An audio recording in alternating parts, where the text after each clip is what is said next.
This is going to be the first study in the USA that has actually brought in two people to interact sexually while we're recording it for science. The last time science really paid attention to another partner that was in the room might have been Masters and Johnson's work, so that's like 1950s and 60s. But as far as I know, this is really the first time that it's been through an institutional review board and that we have two people who are interacting in the laboratory. We're measuring both of them, and that of course is huge. Being able to engage with emotion these days is huge. In fact, the people with trauma histories had higher arousal during OM than other people. Connecting with folks in the OM community who have stories to tell about very long-lasting trauma symptoms that they tried many approaches with very little results, and then getting dramatic effects from OM.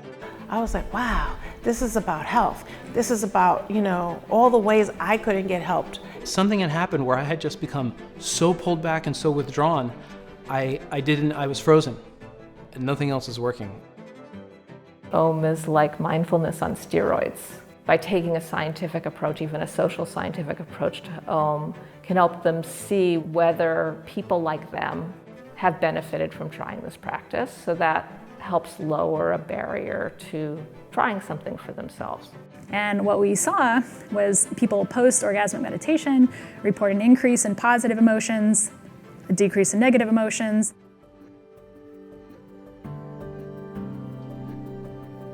Right now, we are just launching a new study looking at the OM meditation practice to be able to observe changes in the brain and in the body. We're seeing that the frontal lobes appear to be much more active, which is something that we have seen in other kinds of meditation practices, but the amount of activation certainly seems to be pretty substantial. This is today. Today. So again, the whole frontal lobe is really way more. Very active. Even the middle part is way more. Yeah. Look at that. It's Yep. right there. Yes, The other- and that's your posterior cingulate. So we got some really interesting data back. If one does this kind of practice, it literally is changing the brain over the long term, which can really, argue for its longer term therapeutic effects. What can this do from a health perspective to improve depression, to improve treatments for post-traumatic stress disorder? We already have some evidence from these data is likely to work, and something that's important as a mechanism that may underlie a number of different disorders that people care about. My name is Matt. I've been practicing orgasmic meditation for 3 years. Hi, my name is Ia and I OM. My name is Aubrey and I OM. My name is Jason and I OM.